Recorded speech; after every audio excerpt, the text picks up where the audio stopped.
Hola, mi nombre es Hernán Navas y les doy la bienvenida a un nuevo capítulo de Informática Biomédica. En este podcast hablamos de tecnologías de la información y comunicación, comúnmente llamadas TICs, aplicadas específicamente al ámbito de la salud. No divagamos con conceptos complejos, hacemos fácil lo que suele ser difícil.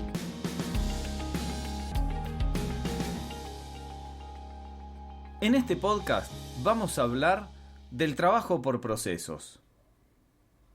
Ya hablamos de varios componentes, de los más importantes, la historia clínica, la interoperabilidad, la codificación, los sistemas inteligentes, y nos pusimos de acuerdo en el significado del concepto calidad y todo lo que implica. Hablamos muchas veces del proceso asistencial y de la importancia de los sistemas de información en el proceso de toma de decisiones. ¿Qué es un proceso? ¿Por qué es importante que conozcamos los procesos? Porque son la base para la informatización. ¿Cómo hacemos para diseñar un sistema si no tenemos idea dónde empieza y dónde termina? Les voy a contar cómo escribir y cómo dibujar un proceso para armar un mapa de procesos en nuestra organización. Y vamos a responder a la pregunta que todos se hacen. ¿Adaptamos los procesos al sistema o el sistema a los procesos? Para entender todos estos conceptos, nos vamos a plantear tres objetivos: reconocer los elementos que componen un proceso, describir y dibujar un proceso, dibujar, pero no lo van a poder ver, pero sí lo van a aprender a dibujar, y comprender la relación entre los procesos y la informatización.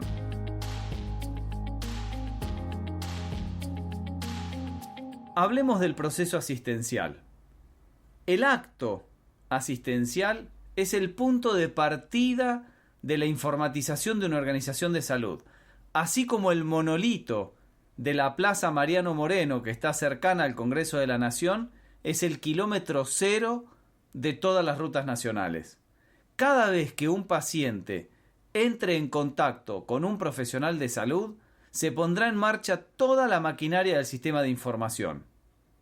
Eso sí, tengan en cuenta que hay una frase de cabecera en todas las instituciones privadas de salud que dice que no hay un acto asistencial sin acto administrativo previo. Es decir, que antes de que el médico vea a un paciente, el administrativo ya lo vio al paciente.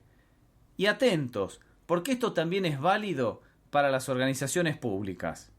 Identificar correctamente al paciente es algo elemental antes de comenzar la atención. Podemos entender entonces que existe una relación indivisible entre el trabajo asistencial y el trabajo administrativo. Si continuáramos con nuestra idea, nosotros diríamos que no hay acto médico o asistencial sin un acto administrativo previo. Pero en realidad lo que vamos a ver en las organizaciones de salud es que va a haber un acto administrativo, luego un acto asistencial y nuevamente un acto administrativo, porque va a haber que facturar, va a haber que pagar, va a haber que reponer insumos, etc. Lo que les propongo ahora es reemplacemos las palabras acto por proceso. Entonces vamos a decir que hay un proceso administrativo, un proceso asistencial y un proceso administrativo después. Venimos hablando desde hace mucho tiempo de este proceso asistencial y hemos dicho hasta el cansancio que los sistemas de información mejoran el proceso de toma de decisiones. ¿Pero qué es un proceso? Una definición bastante ajustada a lo que nosotros venimos conversando es que un proceso es un conjunto de actividades planificadas, relacionadas, repetitivas y sistemáticas que implican la participación de un determinado número de personas y de recursos materiales coordinados para transformar las entradas en salidas o resultados después de añadirles un valor.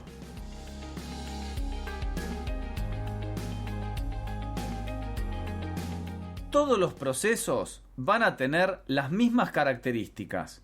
Todos los procesos van a tener un inicio, un fin, un objetivo y van a ser medibles. ¿Qué es el inicio? Todos los procesos se van a iniciar por un suceso o un evento dado por la relación entre un quién con un cómo y un por qué. Por ejemplo, una alerta de código azul, utilizado habitualmente para las personas que se desvanecen y no responden a estímulos, será iniciada por una persona, quién, con un desvanecimiento y dificultad para respirar, cómo, que requiere una atención inmediata. ¿Por qué? También tengan en cuenta que un proceso puede iniciarse por el fin de un proceso anterior. Por ejemplo, el proceso de recuperación anestésica, que se inicia con la salida del paciente de quirófano, comienza con el fin del paciente en quirófano. Un fin. Todos los procesos van a finalizar con un resultado, dado por la relación de un quién con un cómo con un qué. Siguiendo el ejemplo del código azul, el proceso va a finalizar con la persona, quién, estabilizada, cómo, con las técnicas de resucitación adecuadas. ¿Qué?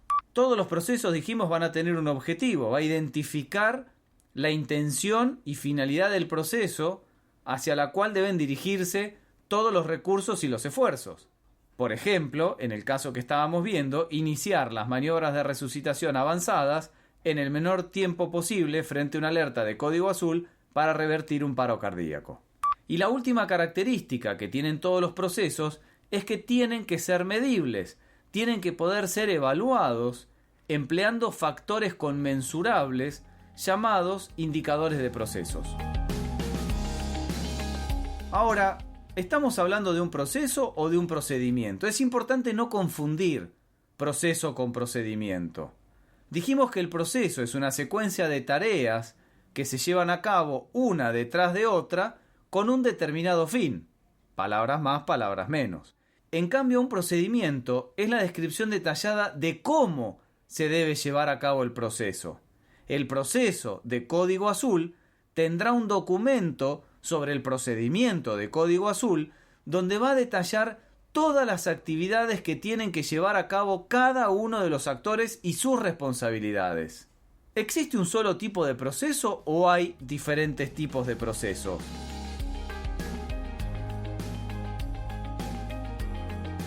En realidad existen diferentes tipos de procesos que se determinan por la orientación del proceso.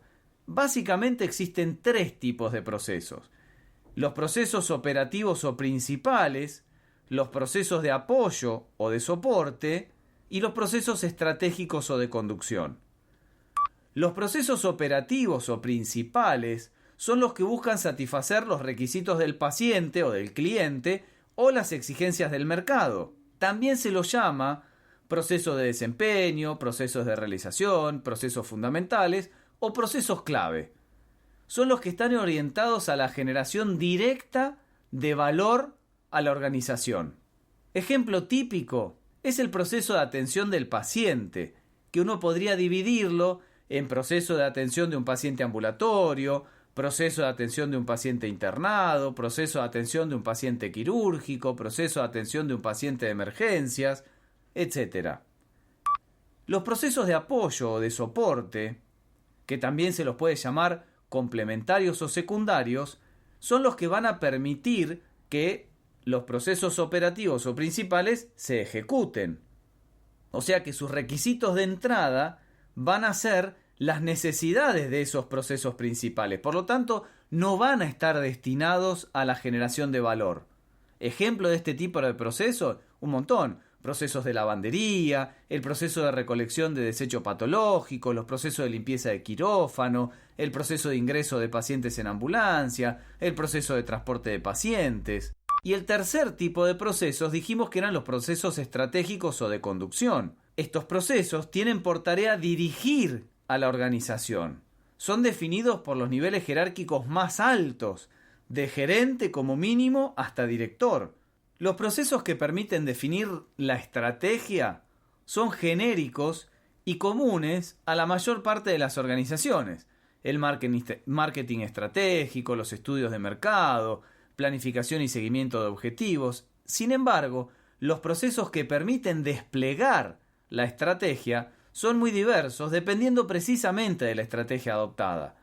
Por ejemplo, una organización que pretenda ser reconocida por la elevada capacitación de sus profesionales significa que los procesos de formación y gestión del conocimiento de esos profesionales van a ser considerados estratégicos. Estos procesos dan conducción general a la organización y logran el direccionamiento de los esfuerzos aislados. Es importante que tengan en cuenta que cuando un paciente se dirige a una institución de salud para una atención ambulatoria, para una internación, para lo que sea, conoce muy poco sobre cómo está organizado. Sería extraño que conociera hasta el detalle cómo se vinculan las actividades del recepcionista que le toma los datos con cómo le paga el financiador al médico que lo atiende o cómo le paga la institución al personal de limpieza o la planificación que hizo a principio de año el director general. Está claro que eso no es así. El paciente sabe que funciona y punto. El paciente tiene una necesidad y evaluará a la institución de acuerdo con los resultados, no con la estructura o la jerarquía interna. Con esto no queremos decir que se deba descuidar la estructura en función de los resultados, Ojo, lo que queremos decir es que para las organizaciones, sobre todo de cara al cliente, lo que importa es que las cosas sucedan de la manera prevista para obtener los mejores resultados. Por eso es fundamental comprender muy bien qué es un proceso y tener una estructura de organización basada en procesos significa que se le da más importancia a la vista externa o exterior de la organización que a la interna. De esta manera se evitan los roces de los intereses propios de cada uno de los sectores, porque se trabaja en un objetivo común. Este concepto de trabajo por procesos es lo que hace que las organizaciones sean más eficientes, sean más efectivas y sean más rápidas, porque van a alinear los objetivos exteriores o externos con los internos hasta los niveles más básicos. Insisto, este concepto es muy importante para el paciente, al que le van a interesar los resultados y no cómo nos organizamos internamente.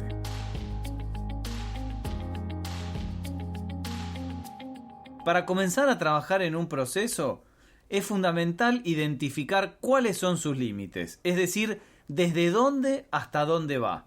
Si pensamos en el proceso de atención de un paciente ambulatorio, por ejemplo, de un paciente en consultorio, y empezamos a preguntar a diferentes usuarios o a diferentes personas de nuestra organización dónde empieza y dónde termina ese proceso de atención del paciente ambulatorio, habrá algunos que nos dirán desde la llegada del paciente hasta la salida de la institución, otros que nos podrán decir desde el momento en que el paciente llama por teléfono para solicitar el turno hasta el momento que deja la institución, desde que lo atiende el médico hasta que deja la institución. Lo que tenemos que saber es que es muy difícil lograr un consenso con todo el personal con respecto a un proceso. Imagínense si pudiéramos llegar a lograr un consenso con todo el personal de la organización, tanto administrativos como personal asistencial, sobre el proceso de dispensación de medicamentos. Es imposible. Lo que es fundamental es determinar los criterios necesarios para la identificación y la documentación de un proceso, para lo cual es muy útil utilizar una lista de verificación. Por ejemplo, ¿quiénes son los dueños o responsables de ese proceso? ¿Cuál es el objetivo que busca ese proceso? ¿Qué cosa o quiénes son los desencadenantes o iniciadores del proceso? ¿Cuáles son los elementos de entrada? ¿Cómo y a través de quién y con quién se ejecuta el proceso? ¿Cuáles son los resultados o salidas? ¿Cómo y cuándo se mide ese proceso y se evalúa el desempeño? ¿El proceso es claro, unívoco y comprensible? ¿Cuán satisfechos están los clientes? Volvemos a lo mismo. Si bien no es posible generar un consenso con todo el personal de la organización, tampoco nos sirve relevar un proceso con una sola persona. Lo que vamos a necesitar es tener una lista de representantes de los diferentes sectores involucrados con cada uno de los perfiles para lograr una comprensión lo más uniforme posible y lo más completa posible del proceso. Delimitar el alcance de un proceso es una tarea básica para lograr la informatización. Yo les propongo que pensemos la última entrada al cine o al teatro que compramos por internet y pensemos en el proceso de compra. El proceso suele ser muy claro. Primero seleccionamos el complejo de la cadena de cines, por ejemplo, de nuestra preferencia. Segundo, seleccionamos la película. Tercero, seleccionamos el día y la hora. Cuarto, seleccionamos la ubicación. Quinto, agregamos adicionales, el pochoclo, la gaseosa, los caramelos, el chocolate, los nachos. Y por último, realizamos el pago. En este caso, el proceso va a iniciar cuando seleccionamos el cine o la cadena de cines de nuestra preferencia y va a terminar cuando tengamos los tickets electrónicos para la película. También se podría dar la situación, y seguiría siendo lógica, si nosotros empezamos eligiendo la película y el sistema nos informa en qué complejos se está proyectando esa película. Ahora, yo les pregunto, ¿qué pasa si comenzamos realizando el pago con nuestra tarjeta de crédito y cuando llegamos a seleccionar la película que nosotros queremos, la película no está en cartel? O comenzamos por el pago, después pasamos por los adicionales, después pasamos por la película, después pasamos por la ubicación y por último al día y hora. Y resulta que ese día y hora no había ubicación para nosotros. No tiene sentido. No sería una secuencia lógica que nosotros reserváramos una entrada de cine iniciando el proceso por el pago. Bueno, lo mismo podría pasar reservando un quirófano, o lo mismo podría pasar solicitando un turno ambulatorio para un determinado profesional. Pensemos la secuencia de un cirujano al reservar un quirófano. ¿Dónde comienza el proceso de reserva quirúrgica? ¿Comienza con la decisión del cirujano? ¿Comienza con el llamado del cirujano? ¿Comienza con la recepción de los materiales solicitados por el cirujano? ¿Con la firma del consentimiento informado? Insisto, tener claros los límites de un proceso nos va a permitir trabajar de manera eficiente y efectiva y va a hacer posible la informatización de ese proceso. ¿Para qué describimos un proceso?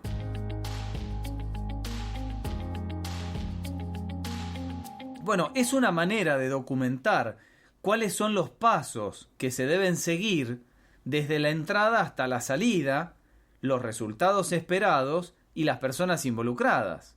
Y también es importante saber cuáles van a ser los datos que se van a utilizar para medir y los indicadores que van a evaluar el desempeño del proceso. La realidad es que no hay una única manera para documentar un proceso. Pero lo que nos tiene que quedar claro es que todas las descripciones de proceso, toda descripción de un proceso, debería incluir las entradas, las salidas o resultados, los participantes y la secuencia de pasos, el procesamiento. Un detalle. Tengan en cuenta que cantidad no es sinónimo de calidad, sino todo lo contrario. Un proceso que ustedes no van a poder describir correctamente en 5 páginas significa que no lo entendieron. Tampoco lo van a poder describir en 45. En este caso, menos es más. Uno de los objetivos de describir un proceso es que todos los involucrados sepan qué tienen que hacer y cuándo. Entonces, la descripción de un proceso tiene que ser simple y fácil de entender. Y es verdad que muchas veces para entender un proceso es mejor dibujarlo.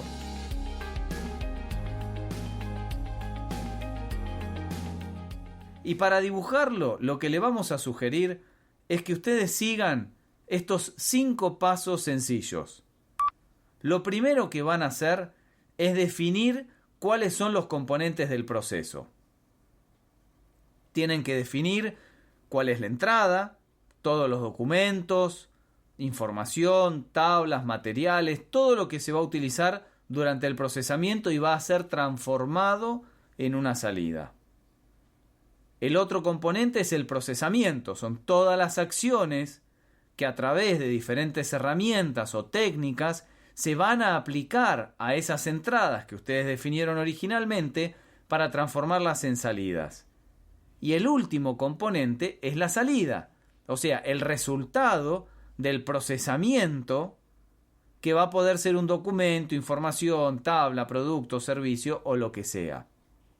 Tengan en cuenta que la salida de un proceso puede ser la entrada del proceso siguiente.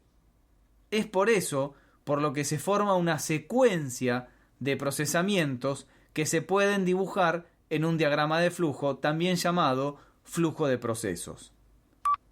El paso número 2 es colocar cada procesamiento en el orden en el que se produce. Es imprescindible que respeten la secuencia en la que se produce cada paso. Paso número 3. Conectar los procesamientos con flechas. Una vez que ustedes identificaron los componentes y dibujaron los pasos, los van a tener que conectar con una secuencia de flechas. Es probable que tengan que modificar el orden dibujado en el paso anterior. No se preocupen, es frecuente que esto suceda, porque al verlos dibujados nos vamos a dar cuenta de que existen bucles o rulos en algunos pasos o que hay entramados muy complejos. Y si nosotros lo pensamos y lo repensamos varias veces, lo vamos a poder simplificar. No quiere decir que estemos rediseñando el proceso, sino que lo que estamos haciendo es interpretándolo mejor y el dibujo que nos va a quedar va a ser un dibujo mucho más simple. Paso número 4. Ahora lo que vamos a hacer es dibujar los símbolos que correspondan a cada uno de los pasos del proceso. Para esto se utiliza la notación BPMN, Business Process Model and Notation. Existen algunos símbolos esenciales que vamos a tener que aprender para poder dibujar los procesos. Y el quinto paso va a ser revisar el dibujo que realizamos. Ahora que tenemos claro dónde empieza, tenemos claro dónde termina, tenemos claro los puntos de decisión, las actividades, las esperas y la secuencia, es conveniente que repasemos el proceso mentalmente y veamos si podemos hacer algo para representarlo mejor y con mayor precisión, o para simplificarlo un poco.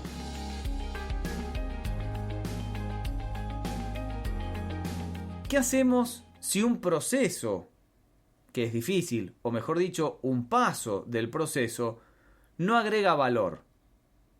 Nosotros dijimos al principio, de una manera muy esquemática, lo vamos a decir ahora, que un proceso transforma la entrada en salida luego de una serie de pasos. Ahora, yo pregunto, ¿tiene sentido un proceso de múltiples pasos con varios involucrados donde la salida es igual a la entrada? Para nada.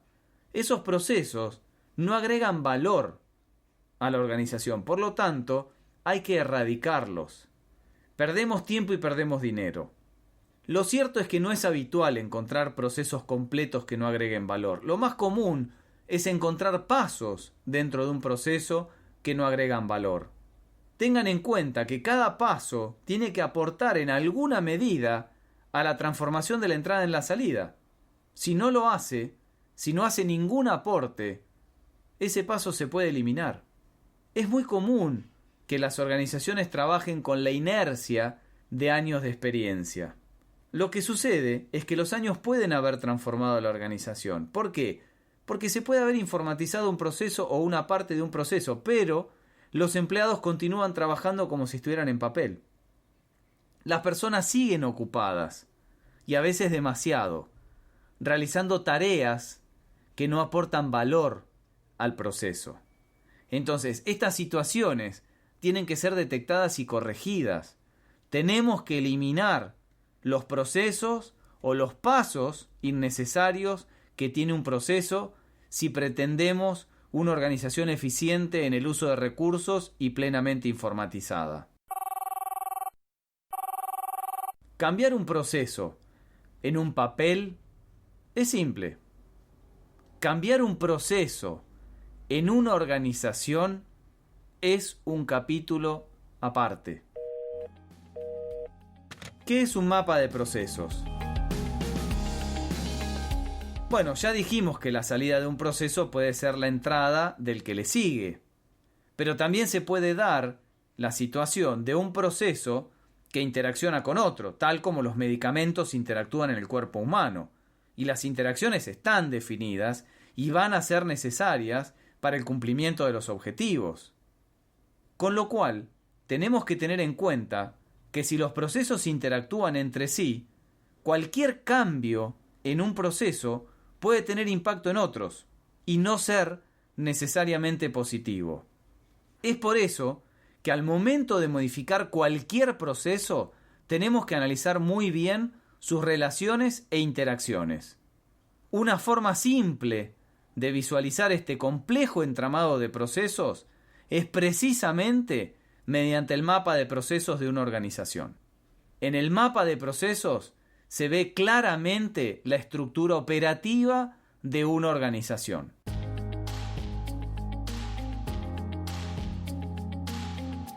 ¿Y cómo aseguramos los procesos? Bueno, la informatización de los procesos permite asegurar el cumplimiento de los pasos establecidos en el orden establecido y según las reglas establecidas.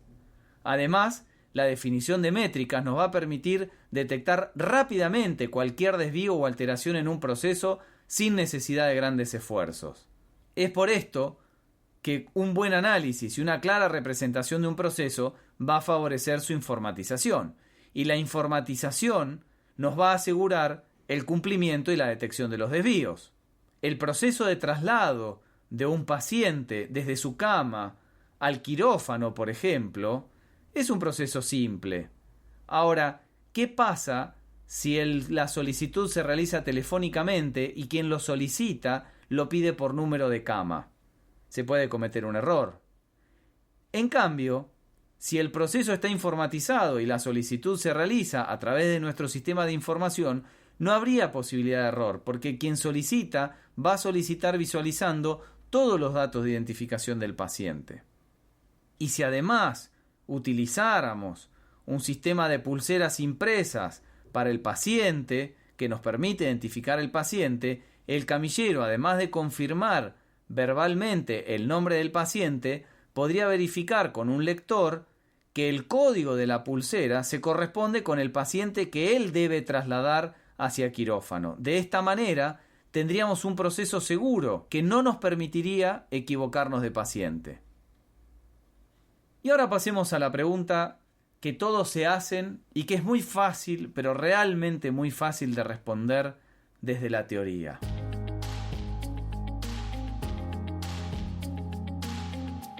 ¿Adaptamos los procesos al sistema o el sistema a los procesos?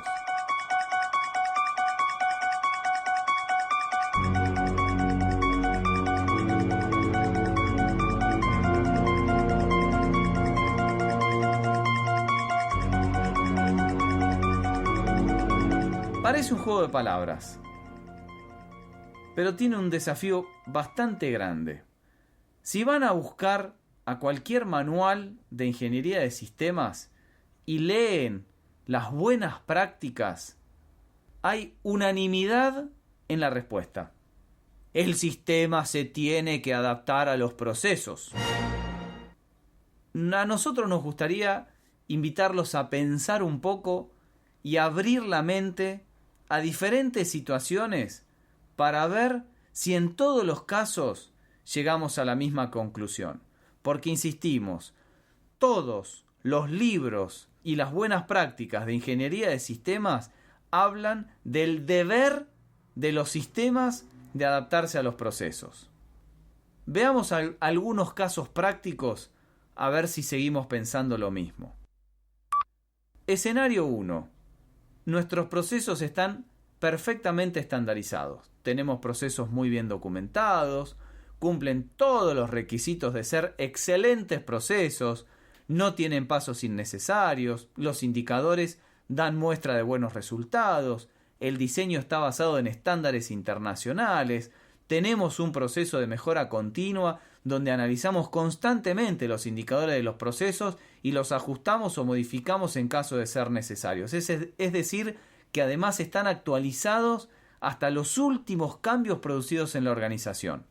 Si en este contexto pensamos en la respuesta a la pregunta, probablemente estemos todos de acuerdo en que el sistema se va a tener que adaptar a los procesos. ¿Por qué? Porque nuestros procesos serían perfectos. Ahora, si el sistema que estamos utilizando, comprando o desarrollando se basara en estándares, seguramente también tenga los mismos procesos que nosotros. Pero vamos al segundo escenario. Nuestros procesos están viciados. Están documentados a medias. La mayoría de los empleados trabaja como puede o como alguien, habitualmente un compañero de trabajo, le dijo. No hay métricas de nada. Lo poco que investigamos nos dimos cuenta de que las cosas se hacen así porque siempre se hicieron así. No hay ningún proceso de mejora continua implementado. Sabemos que los pasos se realizan en diferente orden de acuerdo con el día y la hora. No es lo mismo un día de semana que de fin de semana, no es lo mismo la mañana que la tarde, o también de acuerdo a la persona que está a cargo en ese momento. Sabemos que Juan trabaja distinto que Pedro. Si en este contexto pensamos en nuestra pregunta y evaluamos la respuesta, es probable que pidamos a gritos que el sistema estandarice nuestros procesos y que lo más conveniente sea que adaptemos nuestros procesos a los del sistema. Ahora, ¿qué pasa si nuestros procesos están estandarizados pero resulta que compramos un sistema? Casi estamos en el mismo caso que el escenario 1. Nuestros procesos son excelentes, basados en estándares, muy bien documentados. Pero acabamos de comprar un sistema de información comercial. En la jerga nosotros lo llamamos enlatado. ¿Por qué? Porque no hay mucha posibilidad de modificación. Es como la lata de tomate, como la lata de arvejas. Es como es. ¿Qué responderíamos ahora? ¿Qué adaptamos con respecto a qué? Si yo les cuento que cada modificación que hagamos al sistema nos va a costar mucho dinero. ¿Vamos a seguir afirmando que el sistema se tiene que adaptar a los procesos? ¿O lo vamos a pensar un poco más? Y si complicamos un poco más nuestro escenario, imaginemos que tenemos presupuesto suficiente como para pagar todos los cambios en nuestro sistema para que el sistema se adapte a los procesos. Y si el proveedor no está dispuesto a realizar los cambios porque considera que su sistema es excelente así como está, lo que ustedes tienen que entender es que no hay una respuesta única más allá de lo que dicen los libros y los manuales de ingeniería. No hay una respuesta única para todos los escenarios. Ni siquiera estos que les conté son todos los escenarios posibles. Hay tantos escenarios como organizaciones de salud existen, más o menos. Entonces tengan claro que no se cumple la premisa one size fits all. No hay un talle único de ropa que nos quede bien a todos. No hay una única respuesta a esta pregunta. Todos los sistemas de información se tienen que adaptar a los procesos. No.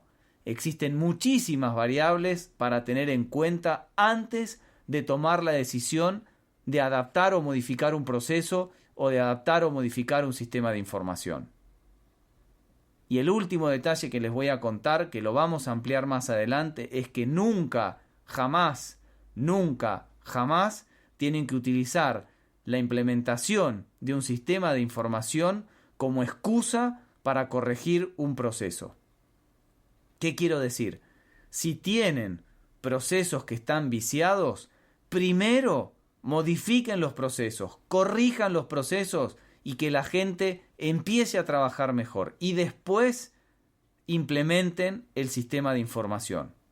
Intentar corregir un proceso con un sistema de información, con la implementación de un sistema de información, es un error gravísimo, porque genera muchísima resistencia al cambio en las personas y les va a hacer fracasar cualquier implementación.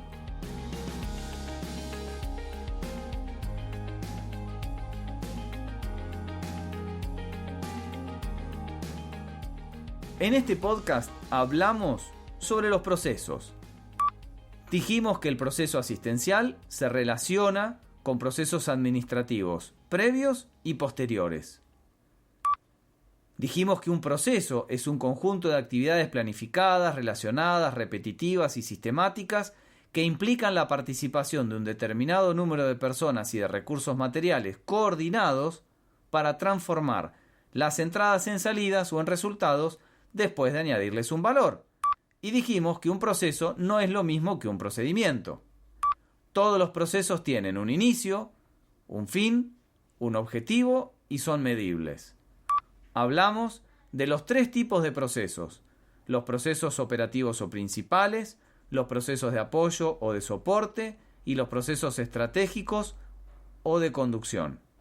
Hablamos de la importancia de una organización orientada a procesos, porque le da más importancia a la vista del cliente o a la vista externa que a la vista interna, y nos va a transformar en organizaciones más eficientes, más efectivas y más rápidas.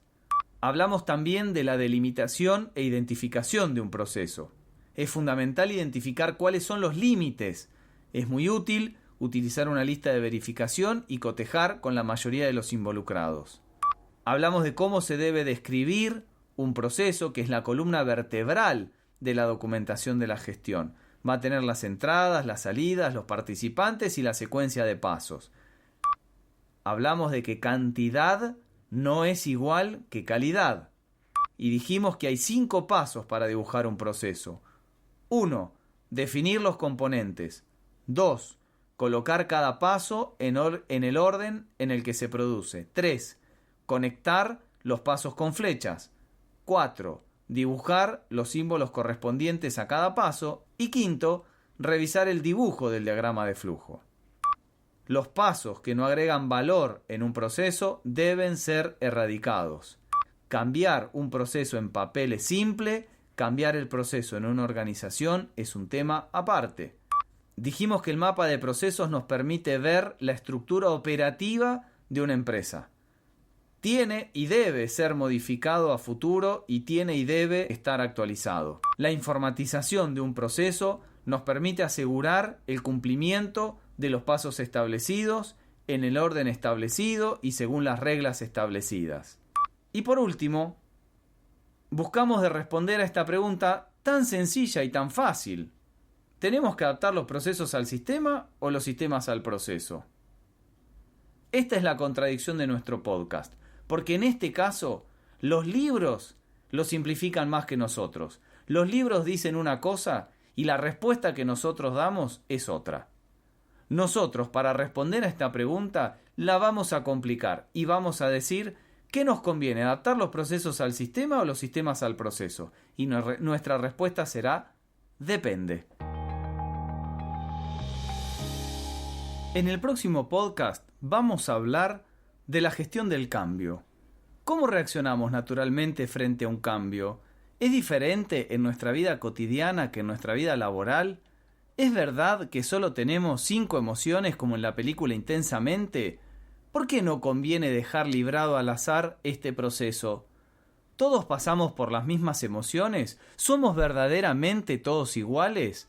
¿Para qué sirve el camino de los 8 pasos de Kotter o la metodología ADKAR? ¿Cuáles son los desafíos más comunes de la gestión del cambio? Todos estos interrogantes y muchos más los vamos a resolver en el próximo podcast. No nos dejes solos. Escuchanos.